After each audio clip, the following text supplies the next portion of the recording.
नमस्कार।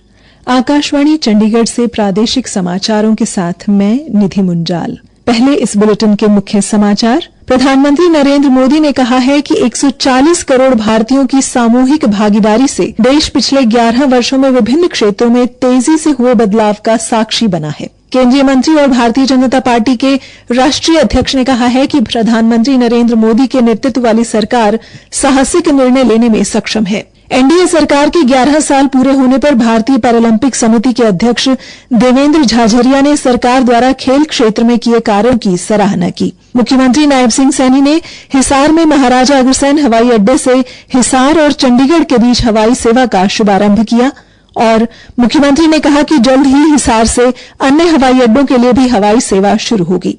अब समाचार विस्तार से। प्रधानमंत्री नरेंद्र मोदी ने कहा है कि 140 करोड़ भारतीयों के आशीर्वाद और सामूहिक भागीदारी से देश ने पिछले 11 वर्षों में विभिन्न क्षेत्रों में तेजी से बदलाव देखे हैं। सोशल मीडिया पोस्ट में उन्होंने कहा कि सबका साथ, सबका विकास, सबका विश्वास, सबका प्रयास के सिद्धांत से प्रेरित होकर एनडीए सरकार ने तेजी से बड़े पैमाने पर और संवेदनशीलता के साथ महत्वपूर्ण बदलाव किए हैं। प्रधानमंत्री ने लोगों को भारत की विकास यात्रा को जानने के लिए नमो ऐप पर उपलब्ध वीडियो, इंफोग्राफिक्स और आलेखों जैसी विधाओं के माध्यम से जुड़ने के लिए आमंत्रित किया है। केंद्रीय मंत्री और भारतीय जनता पार्टी के राष्ट्रीय अध्यक्ष जगत प्रकाश नड्डा ने कहा है कि प्रधानमंत्री नरेंद्र मोदी के नेतृत्व वाली सरकार ने कार्य प्रदर्शन की राजनीति लाकर तथा जिम्मेदार और जवाबदेही की सरकार देकर देश की राजनीतिक संस्कृति को बदल दिया है। मोदी सरकार के 11 वर्ष पूरे होने पर नई दिल्ली में एक संवाददाता सम्मेलन को संबोधित करते हुए श्री नड्डा ने कहा कि सरकार ने देश के राजनीतिक परिदृश्य को बदलकर एक नया मानदंड स्थापित किया है। उन्होंने कहा कि अतीत में राजनीति अक्सर सत्ता को बचाए रखने के उद्देश्य से तुष्टीकरण की रणनीतियों से प्रेरित होती थी। श्री नड्डा ने केंद्र की एनडीए सरकार को एक प्रभावी सरकार बताया जो साहसिक निर्णय लेने में सक्षम है। श्री नड्डा ने कहा कि पिछले 11 वर्षों में मोदी सरकार ने विकसित भारत की नींव रखी है। ये सरकार पिछले 11 सालों में ट्रांसपेरेंसी की नई मिसाल पेश की और ये फ्यूचरिस्टिक गवर्नमेंट है और इसीलिए वी टॉक अबाउट विकसित भारत और विकसित भारत का ये अमृत काल और ये 10 साल 11 साल ने विकसित भारत का बेस बनाया है। This we have to understand और इस बेस को बनाने के लिए जो भी फैसले लेने थे वो सारे फैसले लिए गए। भारत ने सेवा, सुशासन और गरीब कल्याण के सिद्धांतों से प्रेरित होकर एक दशक में उल्लेखनीय कार्य किए हैं। आकाशवाणी समाचार पिछले 11 वर्षों में प्रमुख क्षेत्रों में सरकार के प्रयासों पर एक विशेष फीचर लेकर आया है। आज हम पूर्वोत्तर भारत की विकास यात्रा के बारे में बता रहे हैं। एक ऐसा क्षेत्र जिसे कभी दूरदराज के इलाकों के रूप में देखा जाता था, अब ये संपर्क और प्रगति के प्रतीक के रूप में विकसित हो रहा है।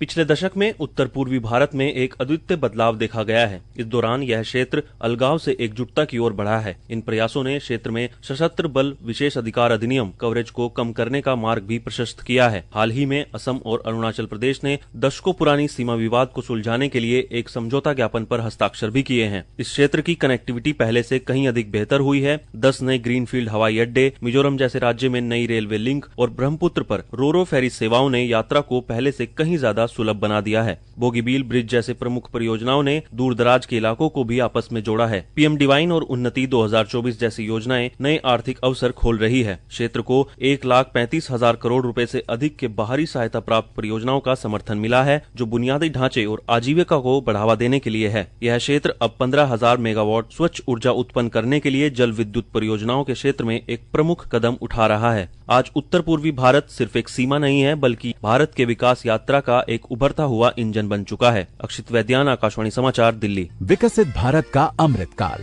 सेवा, सुशासन, गरीब कल्याण के 11 साल। प्रादेशिक समाचार आकाशवाणी चंडीगढ़ से प्रसारित किए जा रहे हैं। हमारे बुलेटिनों और ताजा समाचारों के लिए आप हमारी वेबसाइट newsonair.gov.in पर लॉगिन कर सकते हैं। ये समाचार हमारे यूट्यूब चैनल और x handle Akashvani news Chandigarh पर भी उपलब्ध हैं। एनडीए सरकार के 11 साल पूरे होने के उपलक्ष्य में आकाशवाणी समाचार से विशेष बातचीत में जाने माने पैरा एथलीट और भारतीय पैरालंपिक समिति के अध्यक्ष देवेंद्र झाझरिया ने सरकार के प्रयासों की सराहना करते हुए कहा कि खेल क्षेत्र में ऐतिहासिक कार्य हुए हैं।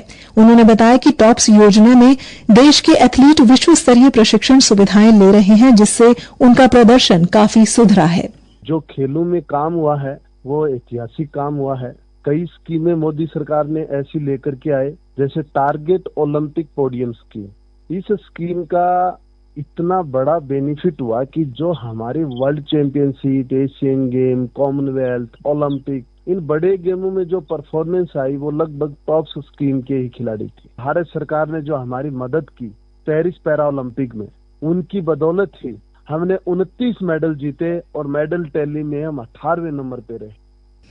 हरियाणा के राज्यपाल बंडारू दत्तात्रेय ने आज भारतीय इतिहास के 2 महान नायकों बाबा बंदा सिंह बहादुर और भगवान बिरसा मुंडा को उनके शहीदी दिवस पर भावभीनी श्रद्धांजलि अर्पित की। उन्होंने उत्पीड़न के खिलाफ उनके साहसी संघर्ष और सामाजिक न्याय के लिए उनके अमर बलिदान को याद किया। अंत में मुख्य समाचार एक बार फिर। प्रधानमंत्री नरेंद्र मोदी ने कहा है कि 140 करोड़ भारतीयों की सामूहिक भागीदारी से देश पिछले 11 वर्षों में विभिन्न क्षेत्रों में तेजी से हुए बदलाव का साक्षी बना है। केंद्रीय मंत्री और भारतीय जनता पार्टी के राष्ट्रीय अध्यक्ष ने कहा है कि प्रधानमंत्री नरेंद्र मोदी के नेतृत्व वाली सरकार साहसिक निर्णय लेने में सक्षम है। एनडीए सरकार के 11 साल पूरे होने पर भारतीय पैरालंपिक समिति के अध्यक्ष देवेंद्र झाझरिया ने सरकार द्वारा खेल क्षेत्र में किए कार्यों की सराहना की। मुख्यमंत्री नायब सिंह ने हिसार में महाराजा अग्रसेन हवाई अड्डे से हिसार और चंडीगढ़ के बीच हवाई सेवा का शुभारंभ किया। इसी के साथ ये समाचार बुलेटिन समाप्त हुआ। नमस्कार।